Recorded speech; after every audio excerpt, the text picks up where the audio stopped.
I think the hardest part about delegating is people have a hard time giving up that control. But you just kind of got to realize, like, what's the trade-off? And the trade-off is you get your time back and you get a lot more stuff that you can never get any other way. That's from our conversation with Jacinda Montano. She is a mortgage broker who was on pace to close close to 200 loans this year. Jacinda is also a mother of 4, and she has come up with a formula for juggling the demands of her business and family life. We're about to find out how Jacinda does it all on episode 31 of Power Forward. This is Power Forward. The primary purpose of this podcast series is to inform, entertain, and educate. The information, opinions, and recommendations presented in this podcast series do not constitute legal or other professional advice, opinions, or endorsements of any kind. Welcome back to Power Forward. Justin White alongside Mateen Cleaves. And as always, Mateen, what's good, my friend? I am living a dream, and please don't wake me up, Justin. It's all good, baby. How you doing? I am doing great. It is great to see you, great to hear you. And I want to throw something at you today before we bring in our guest. What if I told you, Mateen, that you could have your cake and eat it too? You can have it all. Perfect. That would be perfect, Justin. Is that possible? Well, I didn't think so, quite honestly. I thought you had to, choose, A or B. Life is all about choices. But sometimes if you're really smart, if you're a really hard worker, and if you want it bad enough, you can have everything. And I'm really excited to bring in today's guest because I got to tell you, Mateen, she seems to have it all. And we're going to find out how she has done it. She is Jacinda Montano. She is a mortgage broker in the Salt Lake City, Utah area. And her company is Loans by Jacinda. Jacinda, thanks so much for joining us. Welcome to Power Forward. Oh, it's my pleasure. I'm excited. I hope that wasn't too big of a hype job there to tip off the show here. But, in talking to you and finding out about you, about your business, about your family life, it really does seem like you have this incredible work-life balance that has been completely by design. You have engineered this so that your life runs this way. So just to start off with, give our listeners just a little bit of insights into who you are, what you do, and what your daily life is like. Sure. I mean, I am a mom, of course, and I've got 4 kids ranging from 5 to 14. So I've got the teenage part that I'm dealing with right now and also still the youngins, so it's still in the thick of it. But I mean, it hasn't always been just this, smooth rolling machine. I mean, it's always just a progression and a constant restructuring and trying to figure out how to balance it all. But I do mortgages. I love what I do. I started the business basically because I started our family. I was pregnant and my mom, was always such a big part of my life. She's always like my best friend. And so I thought, if I'm having a baby, I want to be able to do something from home. I want to do something that I can have a family and still be a mom. And so my sister did processing, and she also was a loan officer as well. So I thought, that's something I can do from home. So I kind of shadowed her a little bit, started my own, processing and started having kids. And it's funny how your business just grows organically as you start to kind of make connections with people, and it just kind of grows. And I did more business every year than I did the year before. And suddenly I was I've had 3 kids, kind of a huger, a lot bigger business than I ever attended. And I popping out my 4th kid now, and that was took everything it had in me. It was I didn't think I could do pregnancy one more time. I know you guys are guys, but I'm just telling you, pregnancy sucks like crazy. and trying to work and be pregnant is, I'm telling you, my whole business was built I would literally be nursing my baby on a little pillow and taking out a loan application, hoping that my baby wouldn't cry, because it sounds really unprofessional having a crying baby as you're taking a loan application. But you just kind of do it, right? You just kind of juggle and you're just trying to figure it out. And just, as a mom, we just take as okay, well, this is what has to be done. And you just try to use every minute of the day And I say mom, but I mean dad too. I mean, both parents are just super important. Well, thank you. Thank you. Yeah, and I was gonna say, no, we cannot truly understand what it means to be pregnant and go through that. But our wives remind us all the time, so we feel you. I know. You gotta plug in for the mom sometimes too, but obviously a kid needs both. A kid needs both a mom and a dad. They're both so important. And so I was just like, my fourth kid was just a huge turning point for me. I just kind of got to the point where I'm like, I couldn't seem to manage both anymore. And, that's the first time I started like thinking, okay, like I can't quite handle my business all day and take care of a little baby. I mean, that little baby is like a full-time job. And so well, funny story. And this is, you got to know, my husband is just a rock star, 100%. But, and I realize those guys are just asking the right questions, right? But as a mom, when you're like full of hormones, you maybe not realize that they're just asking a legitimate question.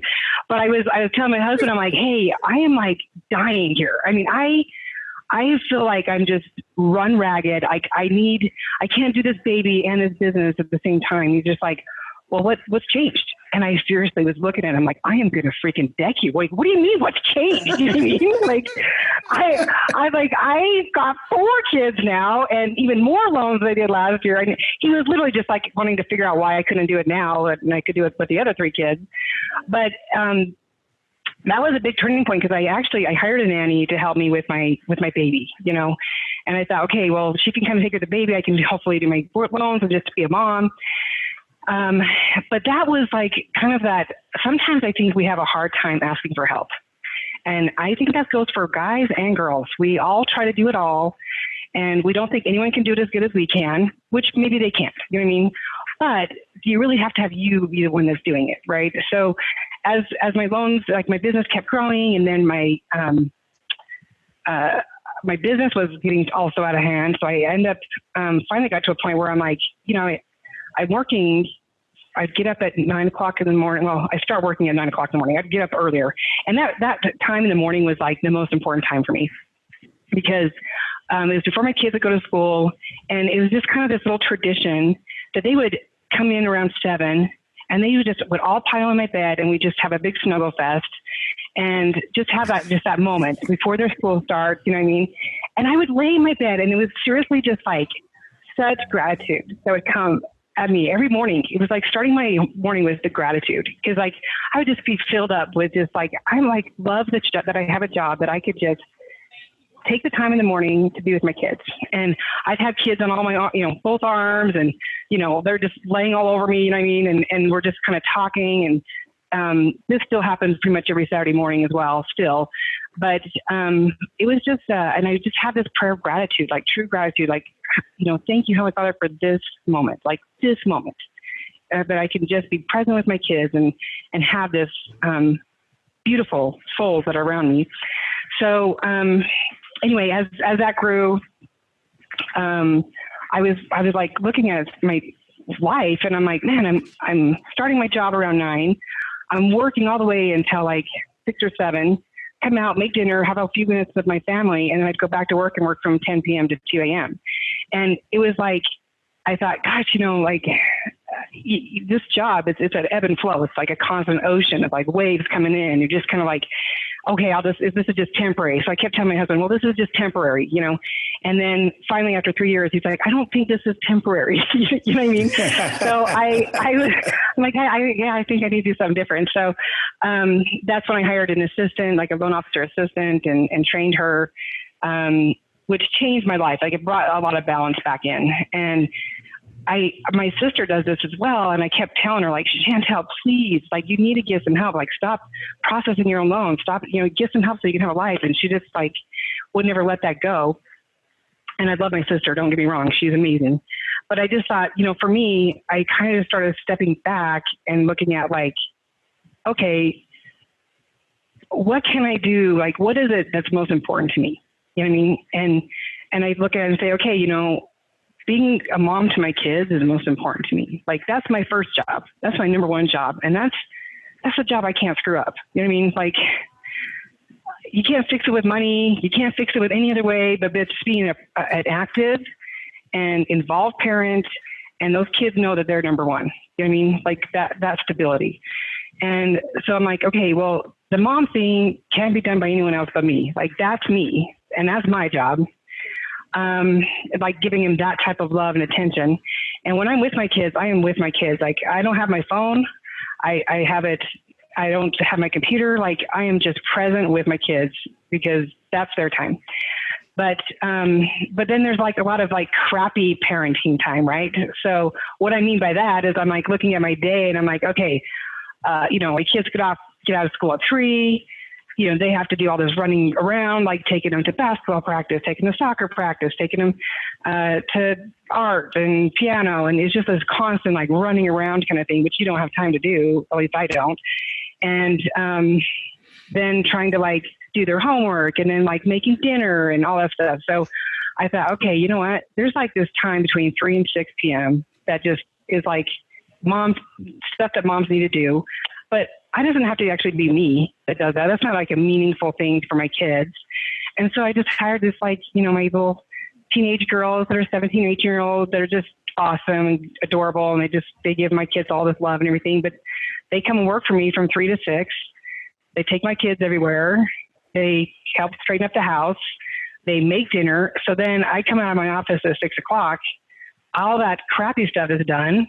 We have dinner. We have all this conversation, and we just enjoy our night. We play games. We like have, it's just like this quality time because I'm delegating all this crappy time stuff to someone else that needs to be done, but doesn't need to be done by me.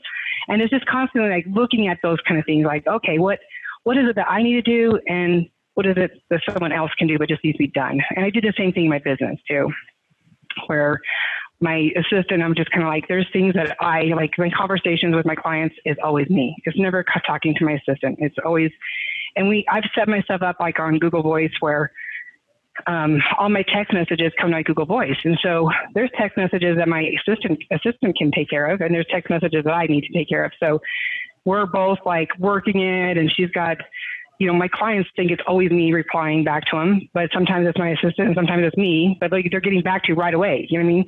So that needs being fulfilled, but I'm trying to like delegate my time because, time is just the only thing that we don't have any more of. And like money, I can always earn more money. I can always make more money, everything. Yeah. It's so much easier for me to donate my money than my time because my time is the only thing that I don't, it's a commodity that I will never have any more of. And so to me, when I'm looking at stuff, I'm actually sorting by time, like what is worth my time and what is worth, like I could just have someone else do because, man, I mean, we all have the same amount of time. I know that, but I'm just saying like what we do with our time is probably the more the definition of what we are and who we are and what we accomplish really. Wow. I know, Mateen, I know you want to jump in here because I already know what you're going to talk about. You're going to talk about the fact that she delegates, not just in her professional life, but also in her personal life. And I know that Mateen is a big fan of delegating.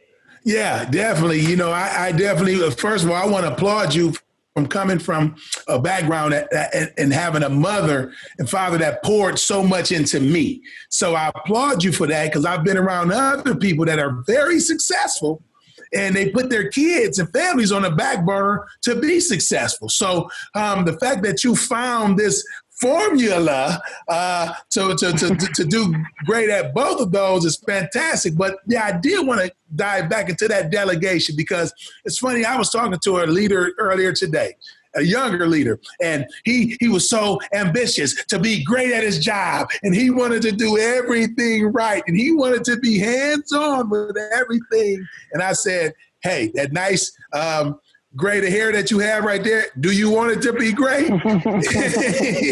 I said, relax. I said, you're going to have to learn how to delegate. I like the fact that you want to be great. You want to be successful, but you're going to have to learn how to delegate and trust other people to help you out. And then he smiled. But for you, did that make a world of difference in your life when you started to delegate other things? Yeah, I feel like I got my life back. I mean, and the thing is like, even as good as I am at delegating, like it's a constant balancing. You know what I mean? It's like life's like in this river and we're this boat that's floating in there. And yeah, you finally like got it like all perfect. The wave's perfect. Like you're doing great. And then just something else comes out of whack. You know what I mean? It's like a constant like, okay, well, now we got to look at this, you know, but honestly, delegating, like, and not only delegating, but just asking for help, like realizing that you need help and figuring it out. Like maybe you can't hire, I mean, literally like paying someone $10 an hour to go do all that crappy stuff, $30 a day. Heck yeah, I do that every day. You know what I mean? But like, let's say you're in a position where you can't, you know, your kids can also step up, like participating in the family and like, okay, you know what, you're in charge of dinner this night. You can plan it, figure it out, pick up the groceries or whatever. It's huge. And I felt like I'm a better parent. I'm a better person when you're getting, like you're saying, I mean, unfortunately I do have a lot of gray hair. I do color, thank goodness. but you are like less stressed and just a better parent. Like I can be 100% active and present with my kids and give them quality time because I've delegated, because I've said, okay, you know what, this is where my line in the sand is. And I'm going to be the best parent I know how to be. You know, I get this one shot with my kids and I can do loans the rest of my life. You know, I get up and out of the house and I can still do loans and that's great, but I'll never have this time back. This is something that you just have only once. And if you don't grab a hold of it right now and make the most of it and make it your priority, because there's always going to be things that are fighting for your time, fighting for your attention. And if you are not actively dividing that time and saying, no, this is my time with my kids and I will do everything I can to make that my priority, then everything else takes over. It's just what life happens, you know? And it's a conscious thing, just like parenting is a very conscious thing if you do it right. You know what I mean? It's not just doing what's easy, because it's never easy if you're doing it right.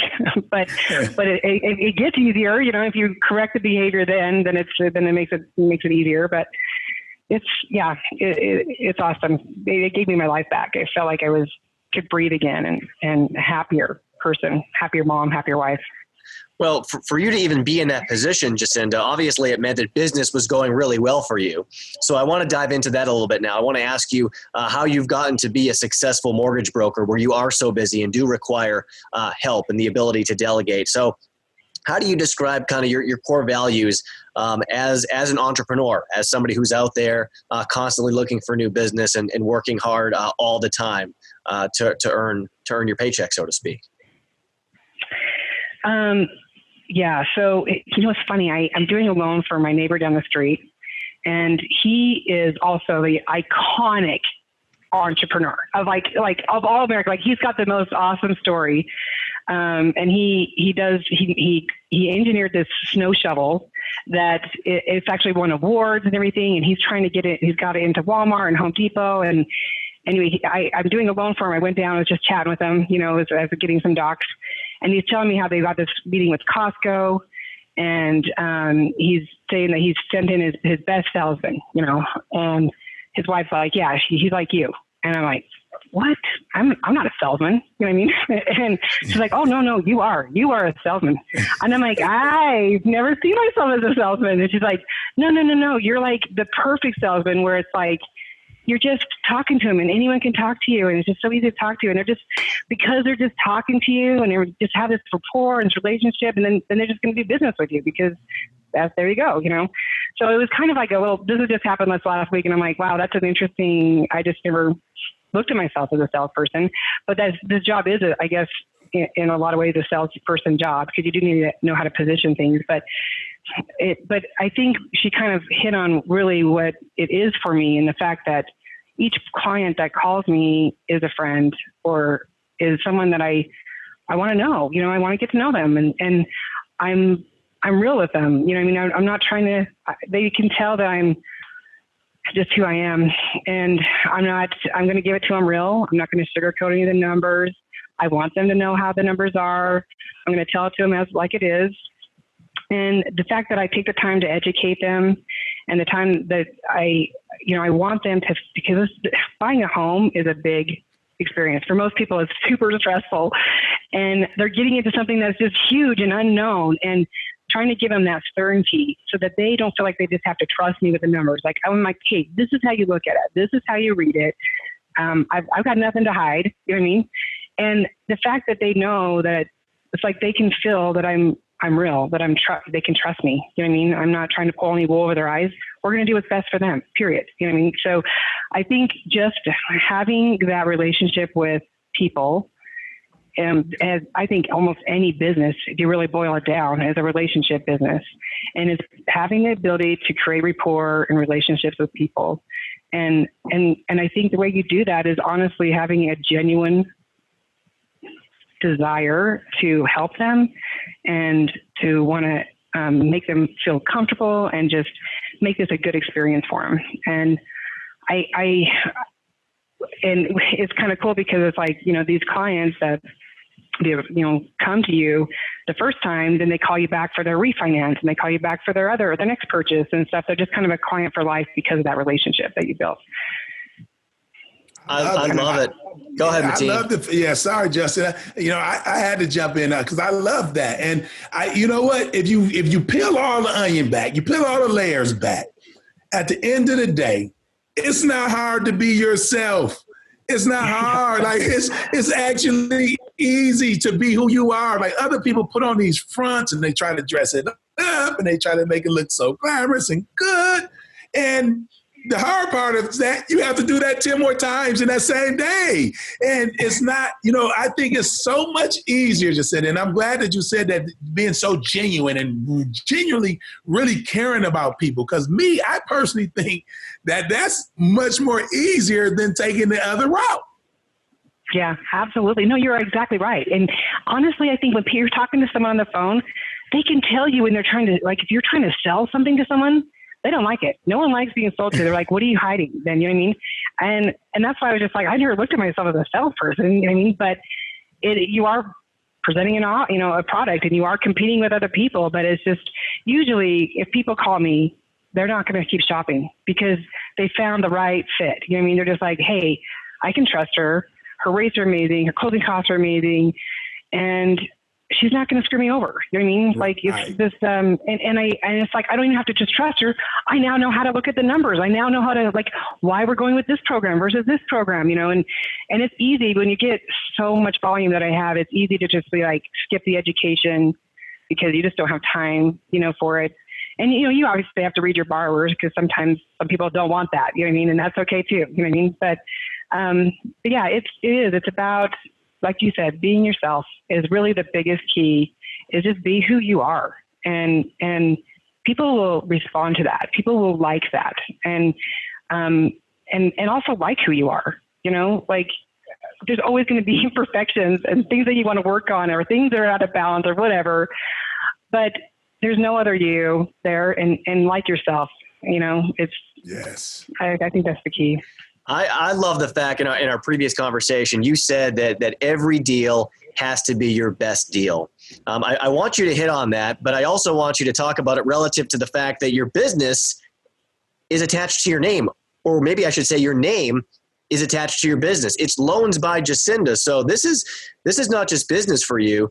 This is personal. And I would think that every loan you do, your reputation is weighing on it. So maybe Jacinda, just talk about how you approach that, where every deal has to be your best deal in your mind. Yes. I've been approached by many companies that want me to come work for them.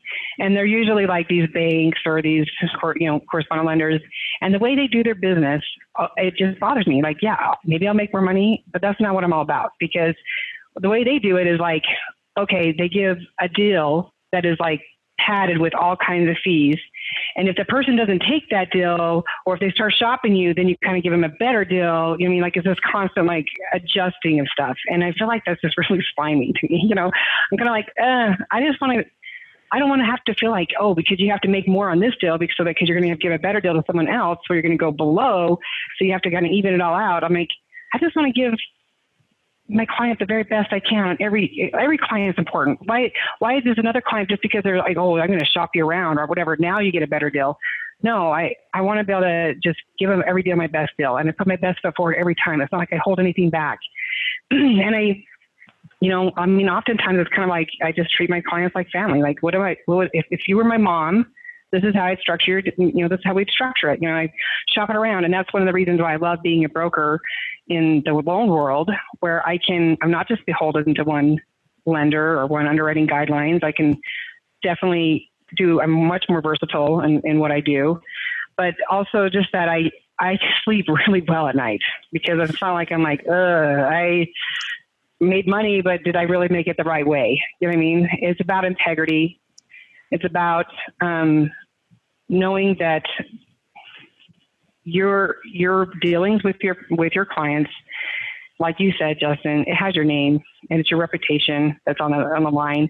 And it's honestly, it's the reputation that I have that's built my business. You know what I mean? Because people trust me and they refer me, and, you always have your shoppers, but they come back to me in the end anyway. You know what I mean? And so they're like, oh, I've got one my client's Rustin Sullivan, total salesman. I mean, he ran me ragged the first time I did his loan, because he just kept shopping with me. Oh, this person. He always kept coming back to me. And now I'm his girl. You know what I mean? Like, he doesn't even try to bother, shopping around. He's already done it. And because everyone knows that Rustin Sullivan shops people around, he says, hey, this is your girl. Like, they don't even question it. I'm the girl. So, your name, obviously, no matter if it's in the neighborhood or just even to my kids, my name means everything. You know what I mean? I want them to be proud of who I am and not be like, oh, your mom, she earns her money the wrong way or whatever. It's about, like I said, I sleep really good at night. I really like that and appreciate that. It's funny because I think about my mother, God bless her soul, even because I would say, well, if I screw up, it's on me. She would say, no, it's not. You're my son and you're never going to mess up my name. So I didn't understand it when I was a teenager, a know-it-all teenager at some point, sometime, but I do understand it now. Well, let me ask you this, because, some people may think it's take the easier route to working for a different company. And, that probably make the process a lot more easier because you got a machine probably behind you or so. For you, what are the perks and the benefits of ownership, of owning your own company? Well, I mean, the buck starts and stops with me, right? Okay. And I love, I've got a great team that I've built to help me, do what I need to do. But it's just, and I have to give it to, LTS Mortgage is my brokerage that I use, and I'm so grateful to them because we went to, my sister and I kind of interviewed a few companies when we left our last company, and we wanted to go to a company where the owners originated loans, because when the owners stop originating, they forget the bottom customer. You know what I mean? And then they're not really meeting your needs anymore. And so these guys are these guys that own the LTS Mortgage. I so appreciate them because they handle all the payroll and the broker agreements and all the stuff that I really don't have time for. Kind of like another delegation, if you want to say, and they just let me do my thing. And so it has been something I've always appreciated, the autonomy, because really a broker is a self-employed person. I mean, no one's giving you any loans. You have to earn it. And, but I am grateful that I don't have to do that part of it. But like I said, I have hired some assistants. I've got my processor and we're just kind of a well-oiled machine, because if I'm not at my desk, I still know my loans are being attended to. I still know that people are answering my texts, my emails, like my clients aren't feeling like, oh, just as MIA, which is what allows me to also kind of spend some vacation time with my family and do the kind of spend the other kind of quality time that I love to do with my family. Because I grew up, and I know every person probably on here that says, I grew up dirt poor. It was a total American story, but I really did grow up dirt poor. and my parents didn't go to college. They had 7 kids, and I don't even remember them pushing college onto us at all, or even talking about it. However, when I look at the 7 kids they had, 2 of us went to college, including me. We got our degrees. The other, 2 of them got their degrees and also got some master's degrees. 6 of the 7 are just crazy successful people. And I think, and I look back on that and I think, okay, well, what worked? Because I want my kids to be successful members of the community, right? And I'm just kind of like, what worked in my childhood? And you don't have to have money to be rich. That's the bottom line, because we were not rich by any means. We had no money. I mean, we had food on the table, so it wasn't like I'm starving. But I knew from a very young age that if I wanted anything at all, that I'd have to go out and earn it myself. Like I knew that nothing was going to come to me just because someone's going to give it to me. Like I would earn everything I got. I'd work for it. If I borrowed $5 from my dad, he had a ledger. I had to pay him back. You know, it was my parents never gave me money for anything. And I didn't even know, I didn't know that school clothes was a thing until I was in 7th grade, and my friends were showing me their school clothes, you know, quote unquote. And I'm thinking, school clothes, like, what are we going into a uniform? Like, I didn't understand that people actually bought clothes to go to school. You know what I mean? Like, it was just a different concept for me. And like, even when I got married, like, I didn't know that. I didn't even know until I was almost married, like until the wedding was planned and paid for, that there was this expectation for parents to pay for weddings. Like, I didn't even know that was a thing either. So, I mean, I just knew that it was never, the money part was never going to be there. But what was there was, my parents would go camping. They'd take us camping, and my mom's family was really tight. My grandma would go, all of my mom's brothers and sisters, there were 6 of them, they would all come. And so we'd have like these several, 4 or 5 days all together that I got to play with my cousins. We would also get together at one of their houses every month. I got to play with my cousins every month throughout the whole year. And then plus, like, all this unlimited camping time. And that was like such a rich vacation for us. You know what I mean? Like, I couldn't have asked for anything more as a kid. And, so even though, like, I mean, people would probably consider what I'm doing as like glam camping, and the purpose of camping is not to be like miserable. You know what I mean? It's about just like getting out of your element, setting up a really comfortable situation here, and just letting like my kids play. Cause my brother comes, my sister comes, like, again, just kind of like what I grew up with. And it just warms my heart watching my kids play together, just like I did as a kid. You know what I mean? And just these cousins, they're just creating these and forging these relationships that is going to last forever. You know what I mean? Like, they know each other, and they're best friends, and their family as well. And we're constantly getting together, and they come to my house, and we're doing, these parties here. And, but the camping was something I grew up with. It made me feel like a very rich childhood. Is something we continue today. And it can be kind of hard, because when you're working, a 10, 12-hour day normally, to try to take a pause and do that. But we've worked out ways. I mean, we were going to do this huge road trip this summer. Obviously, that's been canceled. That's not going to happen. But what was cool is we traded in our trailer and got a motorhome. And it has been just the most freaking best thing ever, because I can be traveling down the road, like as we're getting somewhere, and I'm like burning through loans. You know what I mean? I'm just busting stuff out. And literally, like, I am like, my view is on this windshield with this beautiful lake and mountains as I'm driving down the road, and I'm like, I couldn't be happier. I mean, this is a great office space, to have. And then, like, I just kind of have my own little desk set up even when we're camped, so I can constantly, jump in and do a little bit of work and then jump out and again, spend that really focused quality time with my family. So I don't know. I feel like, just knowing, not having this entitlement, that's a big thing I want my kids not to embrace. I just can't stand entitlement. I feel like you're a better person. I think working, putting forth effort means more to you, and you accomplish more, and like you appreciate your money more when you had to put the effort into it. You appreciate what you buy with that. So it's not necessarily about the money, but what the money offers you, right? Yeah. And if that child has to earn it, they're going to take better care of it, because that was like, so then they had to work so hard for, you know what I mean? So it is a little bit like, it is a constant, that's another balancing act that I'm having to like constantly struggle with, because we do now have money and I'm like constantly like, oh, I don't want my kids. Like I grew up having to earn stuff, and I want my kids to feel like they have to like earn their way. Like nothing's just going to be given to them. So it's a constant like, oh, I want to be able to just give my kids everything. At the same time, I want them to not have the repercussions of that either. So I don't know. It's a constant worry for me.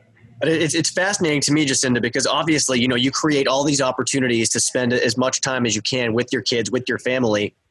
But you just said it. I mean, when you're in the RV, you're working. I mean, everything that you've done is by design, because you know that you still have to work on these loans. So what are you doing when you guys are driving, to go camp?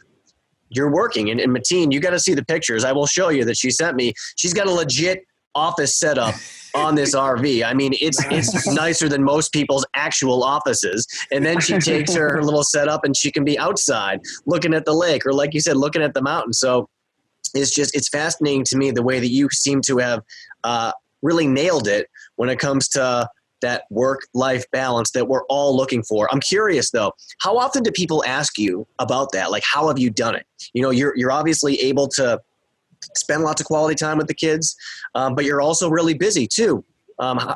Do people ask you about that often, and how you've kind of figured out the formula like Mateen mentioned earlier?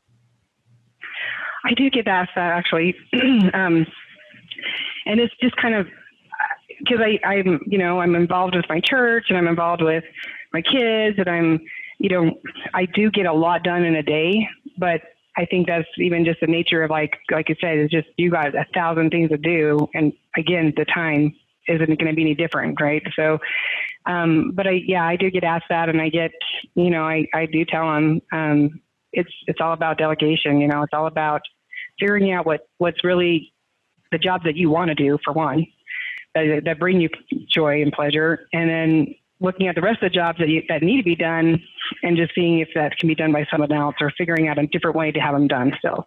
And it's funny because like this, it's been another, like I told you, all constant balancing act, but it's been another transition because, well, actually kind of, I guess I should jump back a little bit, but COVID has kind of brought on a couple of really cool opportunities that never would have come beforehand. And we were doing our calendar for the summer in January, and kind of putting on when we want to do these trips and everything. And, we only have 10 weeks in the summer with our kids before they, between school. And my husband, I told you, he travels internationally. So it's like a Saturday to Saturday. So if he goes on a trip, that ruins like 2 weekends that we have. So he does 4 trips. So it's like 8 weekends that are ruined that we can't go camping. So we had all these trips on the calendar, and I'm just thinking, there's just no way we'll ever be able to do all these things, because you're not even going to be here to pull the trailer, right? So I said, you know what, Alex, I wish that this summer that you could just like take the summer off from work. Like, I just wish you could be like, hey, work, I'm going to come back, but I'm just taking the summer off, and then I'll just come back, like that would be my dream. And, that because of COVID, that was an opportunity that was offered to us. Like, he could do a leave of absence for 3 months. And so he's been home this summer, and like, this was like a dream of ours, because now, like I told you, it takes 2, and he is a special dad and a special husband. And that opportunity to take this time with our kids this summer at such a crucial ages has been just amazing, such a blessing. And I don't want people saying that I caused COVID because I asked for this, but there's been some cool things that happened for that. And honestly, like when COVID hit, again, Justin, like you were saying, with the technology that we have, it was really cool, because I always felt like my summers were too short with my kids. And I kind of had this pipe dream really of homeschooling my kids, because I knew I wouldn't have time to actually, do the teaching and everything, but I just wanted them home, have us a versatility of being able to go places. And so the other thing with COVID hitting, the very week they sent the kids home from school, we got into our RV and headed down to Sedona, Arizona. My oldest daughter's name is Sedona, and she was named after that place. It's just a gorgeous place. She's always wanted to go there, but we could never fit it into the summer schedule. And so it was like, wow, we headed down there. If we had a magical week, nobody was there because COVID hit. Nobody's there. We're still isolating our family because we're camping and we're just together. We're going on all these hikes, just us, but no one's there. You know what I mean? And it was so fun. And then I've always had a dream of going to the Grand Canyon. I've always wanted to go there. Never again can work it in. Well, Sedona's like on the way, the Grand Canyon is basically on the way home for us. So we stopped in the Grand Canyon, just extended that trip a little more. And my husband's working from his, RV, and I'm working from the RV, and we got to go to the Grand Canyon, and there was literally nobody there. It was so cool. Like all the viewing points, there was just railing. You know what I mean? Like there was no people blocking any view. So we're just taking all these cool, crazy pictures, and got to enjoy that. Like off my, check off my bucket list right there.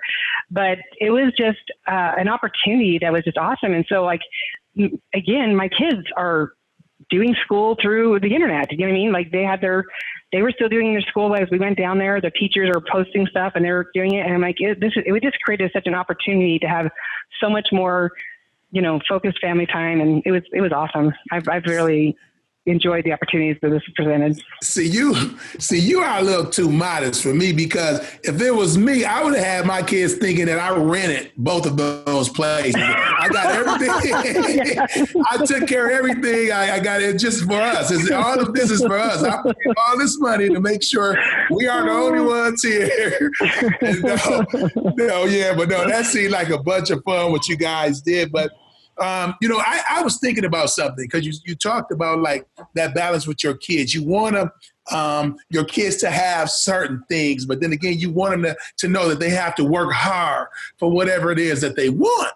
And I was thinking, you're showing them, because they see how hard you work. You're finding the time to find that balance, but they see you work in your office, in your camper, or they see what you're doing. So I think your kids will benefit from that in the long run. I saw my mother worked in the factory. I'm from Michigan, Flint, Michigan, where General Motors was big time. A lot of the parents worked at General Motors when I grew up. So I would see her going back and forth to work, and, all the effort and to provide for us. So trust me, I know you want to challenge your kids, because I do the same with my son. I try to challenge him, but they see it. And I think what you're doing on a daily basis, and they see how hard you're working to provide for them, they'll learn from that in the long run. Well, I totally appreciate that, because, man, that's one of my biggest worries as a parent, is trying to make sure they're not an entitled generation of people that I don't want to send into the world. So I appreciate that. Have you, to piggyback off of that, have you had a moment, and I know your kids, like you said, they range in ages from 13 all the way down to 5, but have you had a moment that stands out where maybe one of the older kids has said something to you about how much they appreciate how hard you work for the opportunities that you guys have to take these cool trips and to have all this family time together? Has there ever been an interaction with one of your older children like that? Oh yeah. I mean, gratitude is probably one of my biggest principles in life. And I think my kids I think they know they can get a whole lot more with me with gratitude than asking for anything, for sure. But last year, we went to Fiji, and it was like a dream vacation. I mean, it was like those vacations that you think only rich people can take. And as I'm looking back, it probably only rich people could take it, because it was really expensive. But it's hard for me to think like, wow, we're actually experiencing this, But my kids, I mean, it was just a dream for all of us. And my kids, I mean, even just yesterday, I went, came back from an appointment.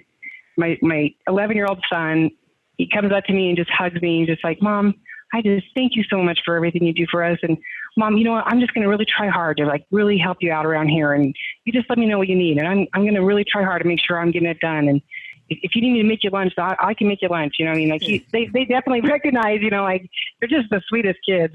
And I probably like to spend time with them just because they are just such great, stellar little people. I love them. But yeah, I mean, they're all like super grateful. I mean, my 5-year-old daughter, I mean, she's always asking to go back to Fiji though, because that was, that was her jam for sure. My gosh, that's all of our jams. Although I have to say, like when we went on a cruise, we had this really cool waiter that we just fell in love with.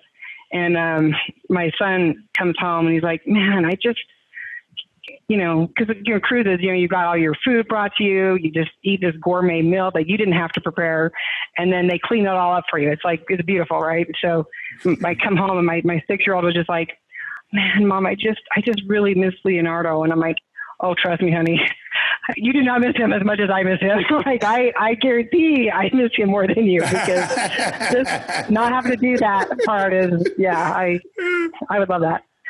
But it's, my kids are all very, very grateful, and they recognize how blessed we are to be able to do the things that we do. What other advice would you give to people who think that they can't be present? That was something you mentioned a little while back in our conversation, but it stood out to me because, let's be honest, in your business, I mean, you've got to be there for your clients, but obviously you've structured it in a way that they're going to get correspondence, whether it's from you, from your assistant, or via technology. That's going to be covered. But what advice do you have to other people out there, whether they're in the mortgage business or in another industry, about the ability to be present? When you're around your family and kind of leave the work for a little while and have that time where you're not distracted. What would you tell people who think they can't really do that? I would say, first of all, get rid of the phone. Don't take the phone with you, with your family, because I can't even tell you the number of people that I'm seeing, and they're just they're on their phone. I mean, there's always something pulling your attention there, whether it be Facebook or some game that you're suddenly addicted to, whatever. If your focus is on your phone, your focus is not on your kids then. And so that's, again, why people know, my clients know if there's an emergency or something like that, to call me on the weekend, because I'm not checking my texts. I'm not into my phone at all. And I think it's like I said, it's a conscious decision to be present, because your mind is always wandering. Your mind's always like, oh, I got this to do, this to do, this to do. And you have to actually structure the time, like I said, to be like, hey, I'm setting this time aside, and I'm not going to worry about this stuff right now. And if you don't have that ability to do that, then that's a red flag saying, okay, well, now it's time to look for some help. Is there someone else that can do this stuff so that you can have that focused time with your kids? But I would say that the electronics, I mean, I honestly don't do Facebook. I don't have time to do that. And it's not that I think Facebook's bad, but I would go on it when it first came out. I went on it, and also I'm like, oh my gosh, that was 3 hours. I don't have 3 hours to be on Facebook. You know what I mean? What the heck? So I just kind of just took that off. And I've known people that have kind of done some electronic fasts, because I think, and I'm talking people our age, doing an electronics fast where they're not on Facebook and not on Instagram and not feeling like they have to post everything they have to the world. I don't ever post anything either, but I'm not really thinking that'd be a cute picture to tell everybody about, but that's not how I'm thinking. I'm like, that's a cute picture for me to remember this by, So I would just say, be very, very conscious when you're touching your electronics of any sort, to make sure that that's the time, that's where you want to invest the time. Is that where you want to invest the time, or you want to invest the time is there something else that's a higher priority, and it's that's the only way I feel like you can be present, is to make sure you structured your day so that those things can be taken care of, and then just make sure you're not distracted. Well, and you talked about social media, which is funny to me, because people have two lives. They have their regular life, and then they have a social media life. And on their social media life, they're living much better than their regular life. So I don't buy too much into the social media thing. I do it sometimes, but I get it. I know what it's about. But let me dive back into this, because you said being present, and we have a variety of different listeners that listen to our podcast. And what I want, when you said be present, I want, some of our people that's leading folk to understand that you always have to be present. Like if someone come up to your desk and asking a question, stop, close the computer, and give them their undivided attention. Because what I see sometimes, and notice with a lot of people, they're trying to continue to do their job, have listening to who's ever coming up to them, trying to talk to them about, and as a leader, people want to feel appreciated, and that's a situation where you can lose a lot of leadership capital if you're not present, being right there, someone come up to you. So make sure that you give your team members and people you're leading your undivided attention. Because if you do things like that, then you build that trust, they feel appreciated, and then everything will run smoother, a lot smoother, I would say.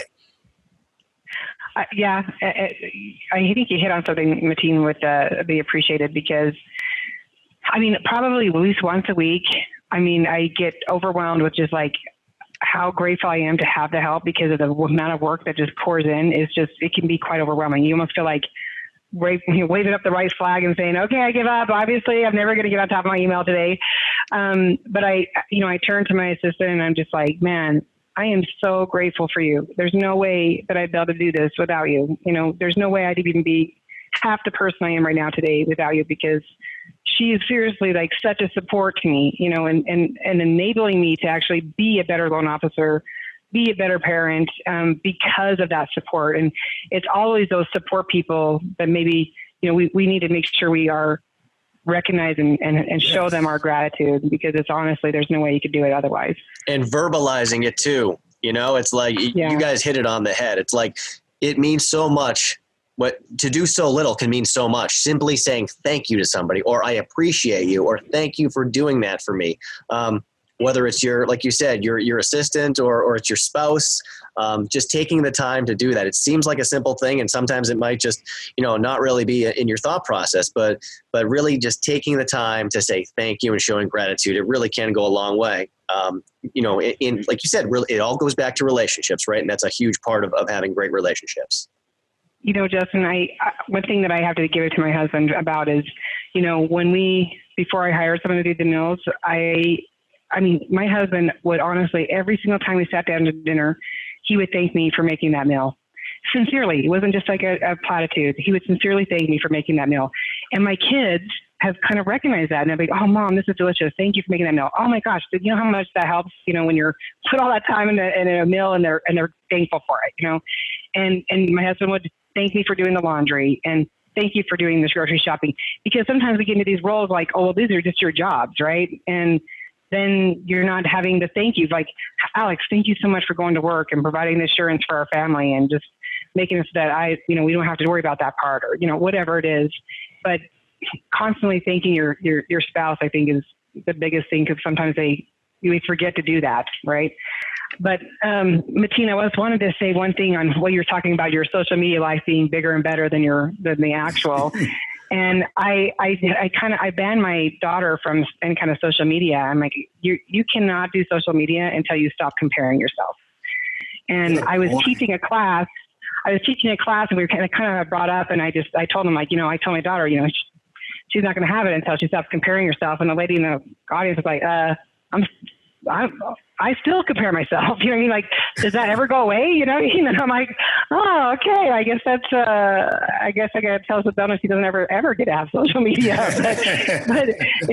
But I think the problem is, like, I see the poison that happens when you compare yourself, because like no one, and the thing is like, there's this like inaccurate, total lie that people like to believe.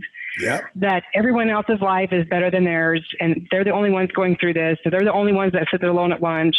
They're the only ones that feel insecure. They're the only ones that, it's like my daughter when she's telling me, and I'm like, Sedona, I swear to you, at that age, at that teenage, I would never go back and do junior high.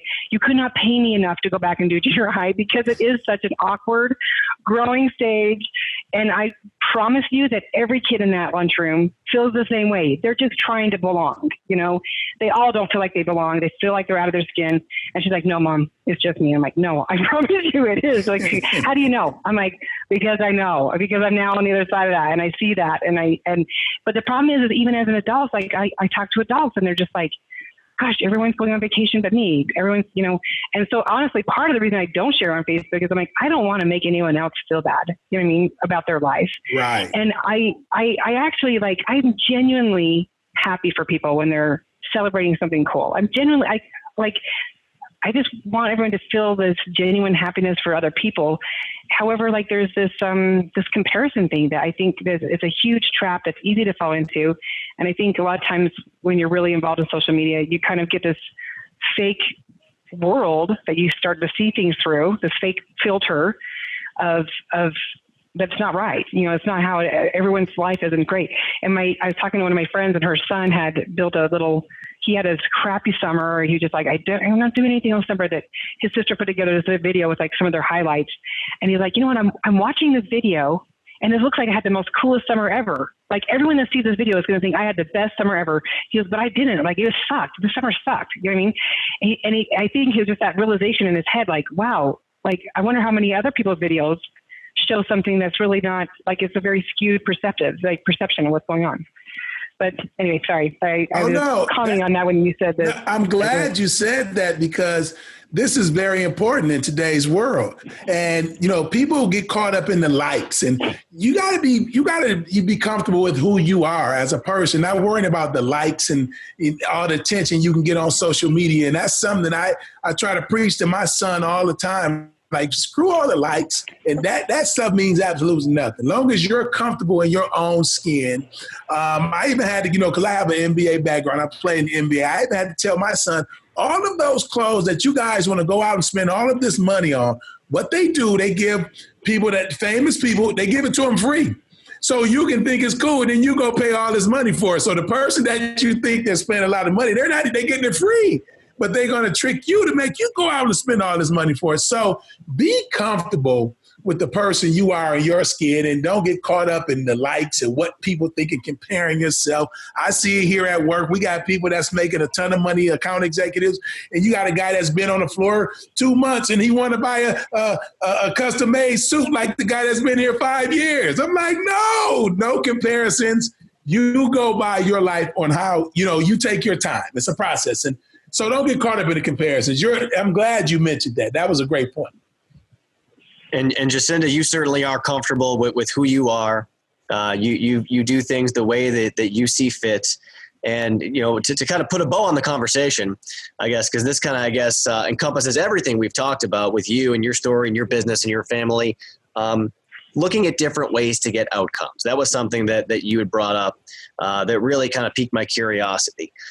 Tell our listeners kind of your approach to that, you know, and I know you've covered it with some of the strategic decisions that you make to make your work life balance flow the way it does. But what does that mean to you, looking at different ways to get outcomes in both your business and your personal life? Well, and actually there's two sides to that, Justin, which is allowing other people to have other ways to do outcomes as well. Like, instead of trying to dictate to them what they need to do, let them figure it out too. You know what I mean? Like, not try to control them. And I learned that in my, you know, quote unquote previous life as a technology manager. But I feel like, again, it's about taking a step back and thinking, okay, because honestly, we get into this trap that we have to do it all. Like, we have this trap in our mind that we just kind of don't look at the possibilities. And, you know, when I'm looking at a customer's loan scenario, sometimes it's all over the place. Like, you have to really like mold it and shape it to finally fit into this nice little box for them to get a loan. And it's all about finding solutions, right? It's like trying to think a little bit out of the box. Okay, well, if we do this or this, okay, let's pay off this. And it's just a constant problem solving. And I love those kind of games too, like those strategic games. I kind of really enjoy them. But it's just taking that step back and saying, okay, what is the most important things here? You know what I mean? What are your priorities? What is the most important things here? And making sure that those are the ones that are getting the most attention, and like making sure that all the rest of the noise and stuff is still if it has to get done, it has to get done. But what's taking over most of the time, you know, things that are good and important take over the things that are essential. You know, if we don't make things that are essential first, they're going to get ran over. And so I literally just take a step back and be like, okay, I look at what's the most important thing. Okay, I'm going to do this, this, and this, and all these other things that are important to do, but not. And I look to see, like, is it really important that I do this? That's kind of the question I have. Like, is this the thing that I want to spend my time on? Is this really the important thing where I don't feel like anyone else can do this and still get kind of the outcome, what you're saying? But as we're kind of shifting, because we don't have any nannies right now because Alex is home full time, and we're kind of shifting jobs because like now we went camping. Guess who did the laundry when they came back? Alex, he had to write down all the instructions on how to do it, right? But he did it, and then he comes to me the way I do my cooking and my menus is I'll sit down and I write the menus out for the week. I just go get the groceries, and then it's like we can just choose whichever one we want to make, right? So he comes to me and he's like, okay, well, give me the grocery list. And I'm like, well, what, you want the staples or what? He's like, well, what do you want me to buy at the store? I'm like, well, do you have menus? He's like, no. And I'm like, well, I mean, that's how I would make the grocery list. And he's like, well, are you saying I have to go do menus? I'm like, I'm not saying you have to go do menus. You can do however you want to do it. You know what I mean? But if you're going to come into me at night at 5 o'clock and ask what we're going to make for dinner, then I'll be upset that you didn't do menus, because I'll be like, I don't want to make another decision. You know what I mean? Like, if you're going to take over dinner, you can do it however you want. You know what I mean? And so just kind of like letting him take those reins and figure out his own way of doing it. And that's okay. Like, however he wants to do it, that's fine. And you kind of have to do that. That's the problem is we try to give up that control. And just trusting other people. And yeah, it's not always going to be perfect. It's not always going to be like how you would have done it, but is a job getting done at the end of the day? Sure. And you just got to be okay with that, because that's part of delegating, is empowering them to do it their way. And that's okay. I mean, if the job's getting done and they're doing it their way, fine, it works. You know what I mean? So it's kind of like, I think the hardest part about delegating is people have a hard time giving up that control. But you just kind of got to realize, like, what's the trade-off? And the trade-off is you get your time back, and you get a lot more stuff that you can never get any other way. And so if you are complaining to that person or not letting them do it their way, then that doesn't work either. And you can't, as you said, you cannot put a price tag on time. That is a commodity that is invaluable. So great stuff. Great lessons today, Mateen. Lots of food for thought from Jacinda. And hey, I got to tell you, but before we let you go, whenever this COVID thing is over, you got to save a couple of seats on the RV for Mateen and myself, because we're coming out there. We want to hop on the camper. And if you'll let us hang, we'll play with the kids, whatever the case may be. I want to see this RV myself in person. Oh, it's awesome. Yeah, you got it. I'll have them. I actually will take a picture of your guys' seats there with your names on them. We'll put a little name tag for you guys. Nice. Love it. Jacinda Montano, thanks so much for joining us. It was really a great conversation. We appreciate you taking the time and sharing your story with us. Thanks so much. Yeah, my pleasure. Take care. To make sure you never miss an episode of Power Forward, subscribe wherever you find your podcasts and leave us a review. And look for another new episode coming your way 2 weeks from now, featuring more inspirational stories of success. I'm Justin White. We'll see you next time on Power Forward.